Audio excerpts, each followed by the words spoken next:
हुक्का, cigar, cigarette, चरस पीने से भी रोज़ा टूट जाता है।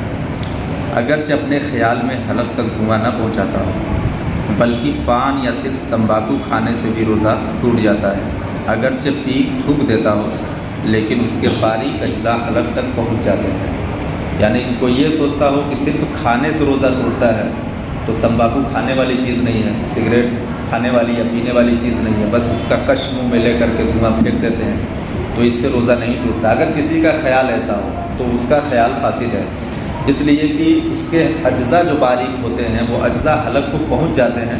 ये आदमी कुछ भी सोचता हो, लेकिन उसके जो बारीक अज्जा होते हैं वो हलक तक पहुंच जाते हैं, और वो हलक तक पहुंचने और उस पर उतरने ही से रोज़ा फासिद हो जाता है। जो चीज़ रोज़े को नहीं तोड़ती है, सबसे अगर बारीक चीज़ के एतबार से अगर बताऊँ तो तिल जो होता है, तिल देखे होंगे आप, जानते होंगे तिल क्या चीज़ होती है। एक बारीक चीज़ होती है तिल, तो उस तिल हो या तिल के बराबर कोई ऐसी चीज़ हो जो हलक तक पहुंच गई, हलक से उतर गई, यानी उसको अगर और भी आसान करके समझना चाहें तो उसको ऐसे समझ लें, बग़ैर मालूम वाली चीज़, मालूम ही ना होता हो कि कुछ उतर गया गले से, तो उसका मिक़दार शरीयत ने तिल के बराबर बताया है। तो तिल हो या तिल के मिक़दार में कोई भी चीज़ हो, हलक से उतर जाए तो रोज़ा नहीं टूटता। लेकिन अगर उसी मिक़दार का, तिल ही के मिक़दार की कोई चीज़ ऐसी उतर रही है जिसका टेस्ट भी महसूस हो रहा है, गले से उतरते हो, जैसे शक्कर ले लीजिए, शक्कर का एक बारीक दाना भी अगर मुंह में गया और हलक से उतरा तो टेस्ट महसूस हो जाता है, मीठा मीठा। लेकिन वही उसी तरह से कोई दूसरी चीज़ हो, सादी चीज़ हो, हल्की चीज़ हो या तिल ही हो, वो अगर हलक से उतरे तो उसका कोई टेस्ट और मज़ा महसूस नहीं होता। तो तिल के मिक़दार को शरीयत ने बताया है कि तिल के मिक़दार के बराबर या तिल ही हो, अगर वो हलक से उतर जाए तो रोज़ा नहीं टूटता। यही एक है जो बारीक अज्जा में आप समझ सकते हैं।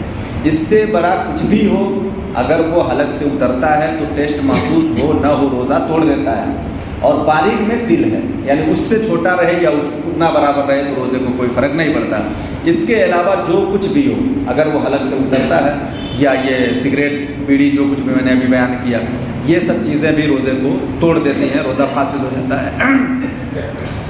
रोज़ा में दांत उखड़वाया, अब दांत उखड़वाया तो उससे खून रसते हैं, खून निकलते रहते हैं। तो दांत उखड़वाने के बाद जब खून निकलते हैं तो वो खून मुंह में थूक से खल्त मल्त हो जाते हैं। उसका मिक़दार मैं इंशाल्लाह बताऊंगा।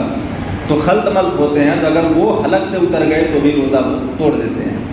अब वो खून सोने की हालत में निकले, कभी ऐसा हुआ कि दांत उखड़वाया और उखड़वा करके आराम कर रहा था, या फिर उखड़वाने के बाद कभी भी उस जगह से, उस ज़ख़म से खून निकला और सोने के हालत में भी अगर हलक से नीचे उतर गया तो भी वो रोज़े को तोड़ देगा। और इस तरह से खून अगर निकलता है जो दांत का उखाड़ा हुआ नहीं है, बल्कि ऐसे ही पैरिया का खून है, या ऐसे ही मतलब मुंह से कभी कभी ब्रश करते वक्त भी, मंजन मिसवाक करते वक्त भी निकल जाता है, तो उसके लिए मिक़दार मुतय्यन की गई है। मिक़दार क्या, देखना ये पड़ता है कि खून थूक पर कितना गालिब है, यानी कि वो थूक के टेस्ट को बदल दिया है। अगर खून को थूक के टेस्ट को बदल दिया है तो वो रोज़ा तोड़ देगा।